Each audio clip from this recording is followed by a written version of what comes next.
अवोक लीला जी, क्या जो आजकल की जनरेशन है, जिसे पिज्ज़ा भी खाना है, जिसे डिस्क में भी जाना है, जिसे डांस भी करना है और जिसको हर काम करना है, तो उनके लिए भी क्या स्पिरिचुअलिटी वर्क करती है? जी इसको थोड़ा मॉडिफाई कर सकते हैं? जी क्योंकि वो कहेंगे कि भाई मैं जी अभी इस उम्र में, ये तो मैं 60 साल की उम्र में करूंगा।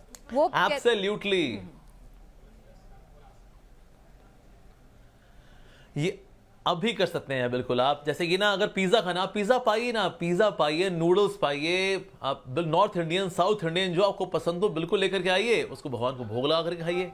अगर आपको डांस करना है ना, अगर डांस करिए ना, बजाय कि इस पे डांस करें who let the dogs out, भाव भाव भाव भाव, इस पे डांस करने के बजाय, बदतमीज दिल पे डांस करने के बजाय आप हरे कृष्णा पे डांस करिए ना। हम तो डिवोटी सुबह 4:30 बजे नाचना गाना शुरू करते हैं बाबा भगवान के आगे, तो आप ये घर पे भी कर सकते हो, मंदिर में भी आके कर सकते हो, आप नाचना गाना बिल्कुल बिल्कुल पॉसिबल है। तो उन्हीं एक्टिविटीज को स्पिरिचुअलाइज करके भी हम स्पिरिचुअलाइज हो सकते हैं, अपनी चेतना में क्रांति ला सकते हैं। देखिए बुढ़ापे में अगर हम सोचेंगे ना, बुढ़ापे में कुछ नहीं होता। जिसने जीवन भर, जिसने जो भोग किए हुए हैं वही आदतें बुढ़ापे में भी आगे कंटिन्यू रहती हैं। जिसने जीवन भर मान लो सिगरेट फूकी हुई है, तो बुढ़ापे में भी ऐसे लोग सिगरेट ही फूक रहे होते हैं। जिसने जवानी में टंगड़ी तोड़ी हुई है, ऐसा व्यक्ति बुढ़ापे में भी टंगड़ी तोड़ रहा होता है। जिसने जवानी में लड़कियों को लाइन मारी हुई है, वो बुढ़ापे में भी आकर के बाबूजी आज भी लाइन, स्क्वायर, हाइपरबोला, पैराबोला कुछ ना कुछ कर ही लेते हैं। तो इसीलिए पुरानी आदतें बुढ़ापे में चेंज नहीं होती, जवानी में ही आदतें चेंज होती हैं। तो इसीलिए जवानी में ही हमको शुरू करना चाहिए। हम देखें भगवान श्री कृष्ण ने गीता बोली और अर्जुन ने गीता सुनी, इनमें से ऐसा है कोई रिटायर हो गया, बूढ़े हो गया अब आओ अर्जुन तुमको मैं गीता सुनाता हूं, मैं ग्लाइकोडिन पी के आया जरा, is it like that? No. So Krishna Gita बोलने वाले जो है ही is young and handsome, Arjun Gita सुनने वाले ही is also young and handsome. हम गीता पढ़ेंगे बुढ़ापे में मोतियाबिंद वाली आंखों से, ये भला कौन सा लॉजिक है? तो इसीलिए स्पिरिचुअलिटी का सही टाइम है यंग एज। बुढ़ापे में स्पिरिचुअलिटी शुरू होने की नहीं होती, बिकॉज लाइफ लॉन्ग जो आदतें हैं वही कंटिन्यू करती हैं। So we should start now. ठीक है अमोघ लीला प्रभु जी, मुझे एक बात बताइए, आप गीता का जिक्र कर रहे हैं और इस धर्म ग्रंथ को एक वे ऑफ लिविंग भी कहा जाता है, लेकिन आजकल के दौर में जब कर्म कर फल की इच्छा ना कर, ये कॉन्सेप्ट ही नहीं है। आज तो पहले ये फल क्या मिलेगा फिर बताओ, उसके बाद कर्म स्टार्ट करूंगा। तो उस दौर के अंदर गीता कितनी प्रासंगिक इस वक्त है वाकई में प्रैक्टिकली? देखिए सब कुछ छोड़ छाड़ के आप योगी बन जाएं, आप सन्यासी बन जाएं या सिर्फ अध्यात्म में अपने आप को लीन कर लें, ये पॉसिबल नहीं है प्रैक्टिकली। अगर आज तरह के कॉम्पिटिटिव वर्ल्ड में, जहां मैं कहूं जहां कट थ्रोट कॉम्पिटिशन है, वहां गीता कैसे हम अपनी जिंदगी में ला सकते हैं, अमल कर सकते हैं? यस हाँ, ये जो आपने जो श्लोक अभी कोट किया ना, ये चैप्टर 2 वर्स 47 बहुत ही फेमस श्लोक है ये। सो कर्मण्यवाधिकार से माँ फलेषु कदाचन माँ कर्म फल हेतुर्भुर माते संगोस्व कर्मणि। क्या आपका जो है कर्म करने पे आपका अधिकार है, फल पे आपका अधिकार नहीं है?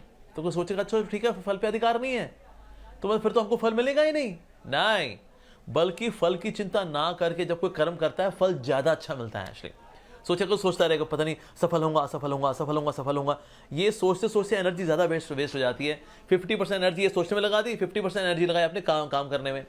दूसरा सिनेरियो, आप 100% एनर्जी लगाइए अपनी ड्यूटी में, फल के बारे में सोचिए, आपको ज्यादा अच्छा फल मिलता है। बल्कि इस फल को आप भगवान को अर्पित करिए, भगवान आपको फल वापस करेंगे प्रसाद के रूप में। You become more Karma free. तो इसलिए भगवद गीता की जो शिक्षा है वो ज्यादा प्रैक्टिकल है एक्चुअली। तो इसलिए फल के बारे में चिंता करके स्ट्रेस होता है, एंग्जाइटी होती है, एनर्जी वेस्ट होती है, फल बल्कि कम आता है, जो आता है वो भी आड़ा टेढ़ा आता है।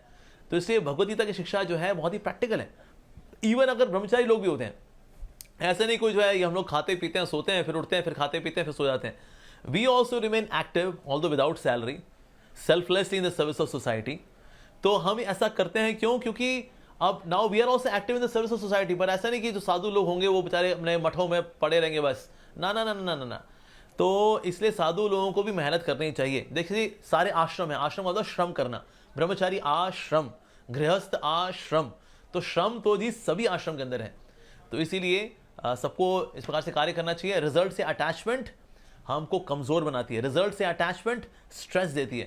तो इससे भगवद गीता की जो शिक्षाएं हैं एब्सोल्युटली प्रैक्टिकल है, मतलब ये हमारी चेतना में घुस करके सॉल्यूशन देती है हमें Bhagavad Gita. So that means Bhagavad Gita is really amazing. अच्छा एक बात बताइए, कंपटीशन का बहुत स्ट्रेस होता है आजकल की जिंदगी में। कंपटीशन बचपन से ही शुरू हो जाता है, माँ बाप कंपटीशन शुरू करते हैं कि भाई अच्छा मेरे बच्चे ने बोलना शुरू कर दिया, वो चलने लगा है, तुम्हारे बच्चे ने बोलना शुरू किया, वो चलने लगा, हमारे बच्चे को पोएम आ गई है, हमारे बच्चे ने 2 का पढ़ा याद कर लिया है। और ये कंपटीशन बढ़ते बढ़ते बोर्ड एग्जाम्स, उसके बाद नौकरी, उसके बाद शादी, और शादी के बाद बच्चों तक, आगे तक ही चलता रहता है। तो इस कॉम्पिटिटिव सर्कल जी। से बाहर निकलने का तरीका क्या गृहस्थ आश्रम में पॉसिबल है? क्योंकि कंपटीशन बहुत स्ट्रेस देता है। हाँ जी, बिल्कुल पॉसिबल है जी। ऐसे होता क्या है, कंपटीशन अगर आप दुनिया वालों से करेंगे ना तो आपको स्ट्रेस होगा। जब हम कंपटीशन दुनिया के साथ करते हैं तो ईर्ष्या भी होती है, द्वेष भी होता है। वो मेरे से कैसे आगे निकल गया, अरे ऐसे कैसे हो गया, अरे कोई नहीं जी, कोई नहीं, हम देख लेंगे इसको। ईर्ष्या द्वेष ये सब आता है when we are competing with the people outside. हमें बाहर लोगों से प्रतिस्पर्धा नहीं करनी। जिसको आगे बढ़ना है जी, सदके आगे बढ़े जी। हमें प्रतिस्पर्धा करनी है तो खुद से करनी है। We should compete with our own selves. क्या मैं कल से बेटर वर्जन आज बना, एकेडमिक्स में, प्रोफेशनली, स्पिरिचुअली, इमोशनली, इन माई मैच्योरिटी? क्या मैं कल से बेटर वर्जन आज बन पाया हूं, नहीं बन पाया हूं? तो प्रतिस्पर्धा तो करनी चाहिए, लेकिन खुद से, क्योंकि हम खुद से ईर्ष्या द्वेष नहीं करते। खुद से हम सिर्फ और सिर्फ हम कॉम्पीट करके बेटर वर्जन बनाने के लिए खुद पे काम कर सकते हैं। Yes, so we should not just go through life, we should grow through life. तो हमें बस जिंदगी बिताई नहीं देनी है, इस पे काम करना है अपने विकास के लिए। So we should not just go through life, we should grow through life by working on our own self. हमें खुद पे अपने कार्य करते रहना चाहिए। चाणक्य पंडित बोलते हैं 3 जगह पे हमेशा संतुष्ट रहना चाहिए। अपने स्पाउस को लेकर के, अपनी अर्निंग्स को लेकर के, खाने पीने को लेकर के, इन तीनों जगह पर पे हमें संतुष्ट रहना चाहिए।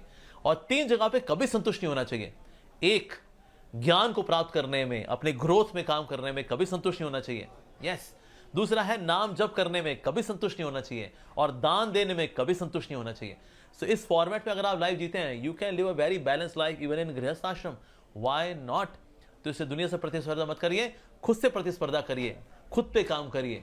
आगे कोई आगे बढ़ता है तो उसको बल्कि उससे आप प्रेरणा लीजिए। Wow, this person is doing so good, sir आपसे बड़ी प्रेरणा मिली, थैंक यू, आशीर्वाद दीजिए, हम भी करें। यस, प्रतिस्पर्धा की भावना औरों से नहीं करनी। ये बातें सुनने में अच्छी लगती हैं उतनी देर जितनी देर हम किसी सत्संग में जाते हैं, स्पिरिचुअल ओरेटर्स को, स्पिरिचुअल गुरुज को सुनते हैं, बहुत अच्छा लगता है।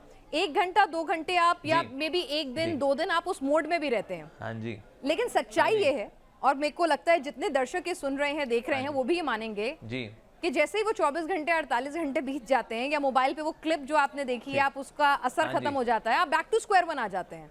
तो बैक टू स्क्वायर वन ना आए हम, ये कैसे पॉसिबल है? जी जी जी, हाँ जी। देखिए होता क्या है कि ना, अगर समोसे को आप माइक्रोवेव में रखेंगे सिर्फ 2 सेकंड के लिए, तो आपका समोसा गर्म नहीं होगा। आपको समोसे को ना थोड़ा लंबे समय के लिए रखना पड़ता है, तो समोसा गर्म होता है माइक्रोवेव में। उस तरह से जो इंस्पिरेशन की डोज है, हम थोड़ी डोज लें, उसके बाद फिर थोड़ी डोज काम की, फिर वो नीचे चली गई। सो दैट मीन्स हमें अच्छी संगति, अच्छे वचन सुनना बार बार चाहिए। हम खाना एक बार नहीं खाते, हम सांस एक बार नहीं लेते, हम पानी एक बार नहीं पीते, हम बार बार पीते रहते हैं। This way we move ahead. इसी प्रकार से हमें ये जो वचन है, जीवन जीने की जो कला के बारे में सुनना है, हमें बार बार सुनना है। ऐसे नहीं एक बार सुन लिया बस मोटिवेशन मिल गया ना, अब जिंदगी में हम कभी नहीं सुनेंगे। नहीं, हमें रेगुलरली सुनना चाहिए। We need regular coaching. हमने अपने पापी पेट के सवाल के लिए जो कोचिंग ली स्कूल में, कॉलेज में, 1 या 2 क्लास अटेंड नहीं किया हमने ग्रेजुएशन, पोस्ट ग्रेजुएशन, PhD तक की है कुछ लोगों ने, तो यहाँ तक की। तो पापी पेट के सवाल के लिए वी टेक कांस्टेंट एजुकेशन, और जीवन जीने के लिए बस 1 टाइम एजुकेशन। ये तो बहुत ही नाइंसाफी करते हैं हम अपने साथ। तो इसलिए हमें सुनना है बार बार, again and again and yet again, बार बार सुनना चाहिए। इसलिए हमारे इस्कॉन के अंदर हम देखते हैं सुबह और शाम वी हैव भागवतम क्लास, शाम को भगवद गीता क्लास, ताकि बार बार सुने।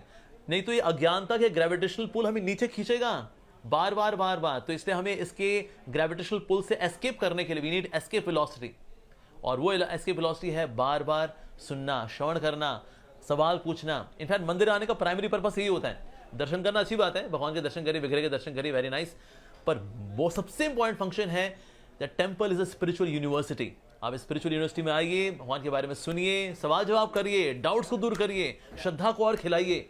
यस, या सूरज के चारों ओर अगर बादल होते हैं ना, तो सूरज की रोशनी पूरी नहीं आती, बादल हट जाएंगे, the sun will shine to its full glory. उसी प्रकार से हमारी श्रद्धा का जो सूरज है, वो भी चमकेगा, खिलेगा, जब उसके आसपास जो डाउट्स के क्लाउड्स हैं, जब वो हटेंगे। तो इसीलिए हमको अपने डाउट्स के जो क्लाउड्स उनको दूर करना चाहिए by regularly listening again and yet again, whatever practical जो आपके लिए हो, पर हमें सुनना चाहिए। And then we would always remain motivated.